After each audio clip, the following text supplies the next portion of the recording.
창세기 14장 13절부터 16절까지 말씀입니다.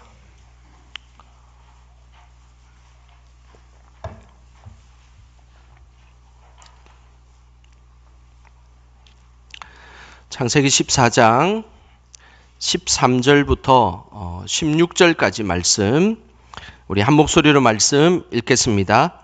도망한 자가 와서 히브리 사람 아브라함에게 알리니 그때에 아브라함이 아모리 족속 마므레의 상수리 숲을 근처에 거주하였더라. 마므레는 에스골의 형제요 또 아넬의 형제라. 이들은 아브라함과 동맹한 사람들이더라. 아브라함이 그의 조카가 사로잡혔음을 듣고 집에서 길리고 훈련된 자 318명을 거느리고 단까지 쫓아가서 그와 그의 가신들이 나뉘어 밤에 그들을 쳐부수고 다메섹 왼편 호박까지 쫓아가 모든 빼앗겼던 재물과 자기의 조카 롯과 그의 재물과 또 부녀와 친척을 다 찾아왔더라. 아멘. 오늘 또 이 금요일 밤에 기도하러 나오신 우리 성도님들 주님의 이름으로 축복합니다. 오늘 또 특별히 우리 청년들이 동계 수련회를 맞이하여 이 금요 기도에 참석했습니다. 우리 박수 한번 할까요? 예. 자, 우리 옆 사람에게도 이렇게 인사했으면 좋겠습니다. 기도의 자리에 잘 오셨습니다. 인사 한번 하겠습니다. 예.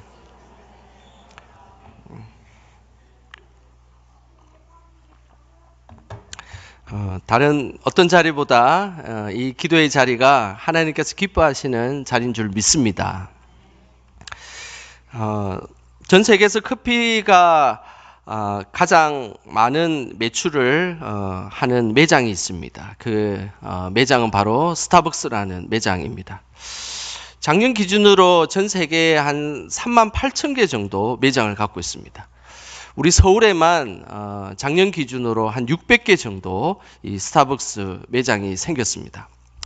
안타깝게도 장안동에도 스타벅스가 있고 답심리에도 스타벅스가 있는데 안타깝게도 우리 전농동에는 아직 스타벅스가 없습니다. 우리 성도님들 중에 우리 하나 차리면 얼마나 좋을까 이런 생각을 개인적으로 해봅니다. 세계적으로 이 스타벅스를 키운 창업자인 하워드 슐츠라는 사람이 있습니다. 이 사람은 전 세계적으로 이 스타벅스라는 아주 거대한 커피 매장을 전 세계적으로 만들게 되었는데 그가 쓴 책 중에 온워드라는 책이 있습니다. 이 온워드라는 이 책에는 스타벅스의 창업자인 하워드 슐츠가 어떤 마음으로 지금 이 거대한 기업을 운영하고 있는지를 잘 알려주는 문구가 있습니다. 그 문구는 우리 같이 한번 읽어보도록 하겠습니다. 불행은 누구에게나 올 수 있지만 기회는 준비된 자에게만 온다라는 것입니다. 이 책에서 강조하고 있는 것은 불행은 누구에게나 온다는 것입니다. 불행은 그냥 가만히 있어도 온다는 것이죠. 뭔가 준비하고 애쓸 필요도 없고 그냥 가만히 있으면 불행이라는 것은 항상 찾아오게 되어 있다는 것입니다. 그런데 반대로 기회라는 것은 가만히 있는다고 그것이 기회가 오는 것이 아니라 준비된 자에게만 그 기회가 온다는 것입니다. 물론 여기서 이야기하는 이 기회라는 것은 가만히 와도 기회가 오기도 합니다. 그런데 그 기회를 통하여서 우리의 삶이 더 성장하고 복된 삶으로 나아갈 수 있는 것, 그것은 그 기회가 주어졌을 때 준비된 자에게 그 기회가 아름답게 사용된다라는 사실입니다. 인생을 살아가다 보면 누구에게나 찾아오는 인생의 수많은 불행을 만나고 기회를 만나게 되어 있습니다. 우리 성도님들에게는 어떤 불행들이 찾아왔고 어떤 기회들이 찾아왔습니까? 하지만 불행은 준비하지 않아도 찾아오지만 기회라는 것은 준비된 자에게 찾아온다라는 사실을 우리는 잊지 말아야 합니다. 우리 모두가 불행을 쫓아가는 그런 인생이 아니라 하나님이 주신 기회를 잘 쫓아가서 하나님께 영광을 돌리는 우리 모두의 삶이 되시기를 주님의 이름으로 축복합니다. 그래서 우리는 기억해야 될 것, 그것은 바로 하나님이 주신 기회라는 것은 준비된 자를 통하여서 허락되기 때문에 항상 믿음의 준비, 그리고 또 우리의 삶의 자리에도 필요한 준비들을 하며 살아가는 것, 그것이 인생의 복된 인생임을 우리에게 말씀하고 있습니다. 오늘 본문에는 같은 전쟁을 맞이했지만 한 사람에게는 불행으로 다가왔고 또 한 사람에게는 기회로 찾아왔습니다. 먼저 오늘 읽었던 이 창세기 14장에는 이 대략적인 배경을 알 필요가 있습니다. 지금 가나안 땅에는 전쟁이 일어났습니다. 북쪽에 4개의 족속들이 있었고 그 다음에 남쪽에는 5개의 족속들이 있습니다. 4개의 족속인 북쪽의 팀과 5개로 있는 이 남쪽 팀이 싸움이 벌어졌습니다. 족속의 수를 보면 남쪽이 우세해야 되는데 이 북쪽은 처음부터 아주 우수한 무기와 잘 훈련된 군사들을 가지고 있었기 때문에 북쪽이 승리하고 있는 상황이었습니다. 결국 남쪽 연합군은 도망갈 수밖에 없었고 그 남쪽 연합군 중에는 소돔이라는 그 지역이 포함되어 있었습니다. 소돔은 그 당시에 그 다른 어떤 지역보다 매우 발달되었고 그리고 많은 부귀와 영화를 누릴 수 있는 많은 족속들이 탐내는 도시였습니다. 그래서 북쪽 연합군이 쳐들어오자마자 처음 제일 공격하기 좋았고 그리고 탐내는 도시였던 소돔을 공격했던 것입니다. 그 소돔에는 중요한 한 인물이 있었습니다. 그 인물이 오늘 창세기 14장 11절과 12절에 그 내용이 나옵니다. 우리 11절, 12절 말씀 우리 같이 함께 읽어보겠습니다. 내 왕이 소돔과 고모라의 모든 재물과 양식을 빼앗아가고 소돔에 거주하는 아브라함의 조카 롯도 사로잡고 그 재물까지 노락하여 갔더라. 이 11절에 등장하는 내 왕은 북쪽 연합군을 의미합니다. 북쪽 연합군이 쳐들어와서 소돔 지역에 있는 재물과 양식을 빼앗아갔다라는 그런 의미입니다. 그런데 재물과 양식을 빼앗아가면서 사람도 잡아가는데 그 중에서 아브라함의 조카 롯을 사로잡아갔다라고 성경은 말씀하고 있습니다.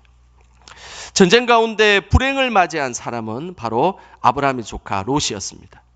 롯은 아브라함과 땅을 나눌 때에 인간적인 욕심을 가지고 재물을 많이 가질 수 있는 소돔 땅을 선택하였습니다.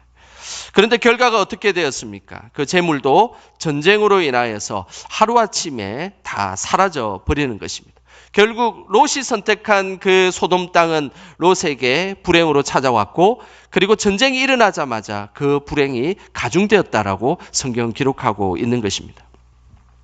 특별히 롯의 상태를 12절에 보면 이렇게 말씀하고 있습니다. 소돔에 거주하는 아브라함의 조카 롯. 여기서 거주한다라는 이 단어는 히브리어로 요세브라는 단어를 씁니다. 이 요세브라는 이 단어는 단순히 그 지역의 장소에 그냥 있다라는 그런 의미가 아니라 특정 장소에 거주한다는 그런 단순한 이야기가 아니라 그 지역의 문화와 관습에 그대로 젖어들었다라는 표현입니다. 소돔과 고모라의 그 문화와 관습, 그곳에 그대로 젖어들었다는 것입니다. 우리 인생의 기회를 막는 것들, 그리고 믿음을 막는 것들은 우리 주변의 문화에 그대로 젖어드는 것이라는 겁니다.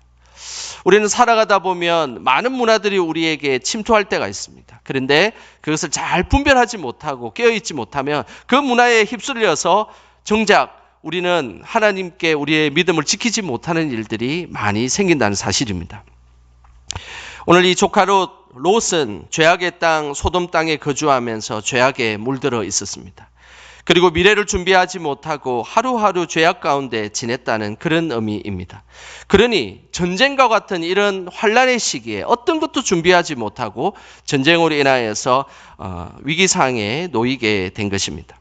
뿐만 아니라 자신의 인생에 그렇게 중요하게 생각했던 재물까지도 모든 전쟁에 빼앗겨 버린 겁니다. 어떻습니까? 조카 롯의 삶은 어떻습니까? 중요한 것은 그가 가장 아꼈던 재물도 다 빼앗겨 버리고 그리고 자신에게 또 소중했던 자신의 가족들과 생명조차도 어떻게 될 수 이제 현재 전쟁으로 인하여서 자신의 생명이 어떻게 될지도 모르는 위기에 처하게 되었던 것입니다. 하나님은 우리가 깨어있지 못하고 세상 문화에 젖어 살아가는 것을 원치 아니하십니다. 살아가다 보면 제가 무엇인지도 모르고 좋은 게 좋은 거지라고 하면서 그냥 살아가는 사람, 그 사람은 하나님께서 원하시는 믿음의 사람의 모습은 아닙니다. 예수님은 항상 우리가 준비된 자로 살아가기를 원하십니다. 마태복음 25장에 보면 열처녀의 비유가 있습니다. 신랑이 오기를 기다리고 등에 기름을 준비한 여인은 이 마태복음 25장에 보면 슬기로운 여인이다라고 말씀하고 있습니다. 하지만 신랑이 언제 올지 모르고 그냥 졸고 잠만 잤던 여인들은 미련한 여인이다라고 성경은 기록하고 있습니다. 이걸 달리 표현하면 미리 믿음을 준비하고 계획했던 사람들은 하나님께서 슬기로운 사람이라고 이야기하고, 그것도 모르고 그냥 세상에 흥청망청 젖어서 언제 올지 모르니 그냥 잠만 자고 그냥 허송세월을 보내는 인생을 어리석은 사람이다라고 분명하게 말씀하고 있는 것입니다. 슬기로운 여인은 혼인잔치에 참여하게 되었고 미련한 여인은 혼인잔치에 참여하지 못했습니다. 그러면서 오늘 이 모습을 마태복음 25장 10절에는 이렇게 말씀하고 있습니다. 우리 화면을 보시면서 함께 읽어보겠습니다. 그들이 사러 간 사이에 신랑이 오므로 준비하였던 자들은 함께 혼인잔치에 들어가고 문은 닫힌지라. 오늘 슬기로운 여인, 뭔가 등을 준비했던 이 여인을 오늘 성경에는 준비하였던 자다라고 기록하고 있습니다.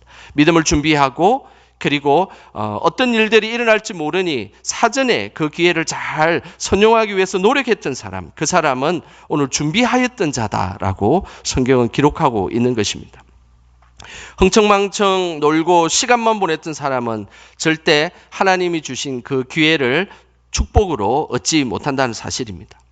하지만 미리 준비된 자, 그 자가 바로 하나님이 주신 그 기회의 축복을 누리는 자다라고 말씀하고 있습니다. 우리가 살아가는 우리의 인생의 많은 여정 가운데 항상 준비된 자로 하나님이 주시는 기회의 축복을 누리는 우리 모두가 되시기를 주님의 이름으로 축복합니다. 오늘 본문에는 하나님이 주신 기회의 축복을 누렸던 인물이 나옵니다. 그 인물이 바로 아브라함이라는 인물입니다. 아브라함은 가나안 땅에 발생한 이 북쪽과 남쪽의 전쟁을 기회로 삼았던 사람입니다. 아브라함은 특히 이 전쟁으로 인하여서 아브라함의 영토는 더 확고해졌고 그리고 더 확장되는 그런 놀라운 은혜를 경험하게 된 것입니다. 전쟁 중에 아브라함의 영토가 확고해지고 확장될 수 있었던 것은 아브라함은 바로 하나님 앞에서 준비된 자로 살아갔기 때문입니다. 아브라함은 전쟁이 언제 일어날지 몰랐지만 그러나 미리 전쟁을 대비하고 준비했던 사람입니다. 이 미리 준비해서 하나님이 주신 기회를 잡았던 아브라함의 모습을 오늘 14절에는 이렇게 말씀하고 있습니다. 우리 14절 말씀 같이 함께 읽어보겠습니다. 아브라함이 그의 조카가 사로잡혔음을 듣고 집에서 길리고 훈련된 자 318명을 거느리고 단까지 쫓아가서, 아브라함은 자신의 조카 롯이 북쪽 연합군에게 잡혀갔다는 소식을 들었습니다. 그때에 오늘 이 사로잡혔음을 듣고라는 이 표현에는 아브라함이 그 소식을 듣자마자 곧바로 지체하지 않고 바로 그 순간에 자기가 집에서 길리고 훈련된 자 318명을 거느리고 조카 롯을 찾아서 단이라면 이스라엘의 저 끝까지 북쪽까지 쳐들어갔다라는 것을 우리에게 말씀하고 있습니다. 어떻게 이것이 가능했을까요? 바로 그 순간에 전쟁이 나자마자 어떻게 그 조카 롯을 잡으러 그리고 구출하러 그렇게 갈 수 있었을까요? 그것은 오늘 14절에 말씀한 것처럼 길리고 훈련된 자가 있었다는 사실입니다. 여기서 이 길리고라는 이 표현은 단순히 돈을 주고 용병을 사고 전쟁의 포로를 의미하는 것이 아닙니다. 길렀다는 이 표현은 아브라함이 종들을 잘 길렀고 그 종들이 자녀를 낳았을 때에 또 그 자녀까지 잘 길렀다는 그런 의미입니다. 그 당대에만 아브라함이 충실하게 그 종들을 길렀던 것이 아니라 그 다음 후대까지, 그 다음 세대까지 잘 길리고 하나님 앞에서 온전히 준비된 자로 키웠다라는 그런 의미입니다. 그래서 한순간에 준비한 것이 아니라 평생 동안 그리고 어떤 일들이 있을지 몰라 준비했다라는 의미입니다. 우리도 평생에 하나님 앞에서 준비된 자로 이렇게 살아가기를 주님의 이름으로 소망합니다. 또한 준비된 군사의 이 표현은 훈련된 자다라는 표현을 쓰고 있습니다. 이 훈련된 자는 단순히 군사적인 어떤 무술과 무장된 사람만을 의미하지 않습니다. 특별히 이 훈련된 자다라는 이 표현은 하나크라는 단어를 쓰는데, 이 하나크는 믿음으로 양육했다라는 의미도 동일한 의미입니다. 그러니 아브라함이 길리고 훈련시켰다라는 이 표현에는 단순히 아브라함이 전쟁에서 승리할 수 있는 사람을 계속해서 훈련시켰다는 의미뿐만 아니라 그들을 신앙으로 그리고 믿음으로 훈련을 동시에 시켰다는 의미입니다. 이것은 매우 중요한 의미입니다. 신앙으로 키우지 아니하고 믿음으로 키우지 아니했다면 우리가 북쪽을 쳐들어가자라고 했을 때 어쩌면 그들은 따라가지 않을 수 있었습니다. 그들은 무술로 그리고 여러 가지 군사력으로 무장되어 있었지만 아브라함이 같이 가자라고 했을 때 그들이 따라갈지 따라가지 않을지는 알 수 없는 것입니다. 그러나 오늘 여기에 훈련된 자들은 바로 믿음으로 양육되었기 때문에 아브라함이 어느 곳에 가든지 그곳에 따라갈 수 있는 최정의 318명이 되었다라는 것을 성경에는 우리에게 말씀하고 있는 것입니다. 결국 아브라함은 육체적으로 영적으로 훈련된 군사를 훈련시키고 있었습니다. 그리고 나서 그 기르고 훈련된 자를 데리고 전쟁에 나아가자 하나님은 큰 승리를 아브라함에게 주셨습니다. 그 승리의 모습이 16절에 나옵니다. 우리 16절 같이 함께 읽어보겠습니다. 모든 빼앗겼던 재물과 자기의 조카 롯과 그의 재물과 또 부녀와 친척을 다 찾아왔더라. 아브라함은 조카 롯을 비롯한 모든 재산과 그리고 사람들을 구출하였다라고 성경은 말씀하고 있습니다. 이 일로 인하여서 아브라함은 가나안 땅에 더욱더 견고한 자로 그리고 어느 누구도 넘볼 수 없는 강력한 그런 족속으로 이 가나안 땅에 자리매김하게 되었다는 사실입니다. 조카 롯은 전쟁이 일어나자 그 전쟁은 조카 롯에게는 불행으로 다가왔습니다. 그러나 아브라함에게는 이것이 더 큰 기회였고 그리고 하나님의 이 약속의 땅에서 견고하게 서는 그런 가문으로 한 차례 더 성숙하는 그런 기회의 시간이 되었다라는 것을 우리에게 말씀하고 있습니다.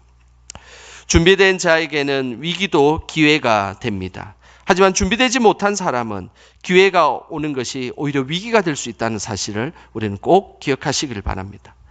우리가 살아가는 우리의 인생은 항상 전쟁과 같은 인생입니다. 언제 무슨 일이 터질지 모르고 언제 그 문제로 인하여서 우리가 고난을 당할지 모르는 전쟁과 같은 인생을 살아가는 우리지만 그러나 우리의 믿음을 그 순간에 잘 지켜나가시기를 소망합니다.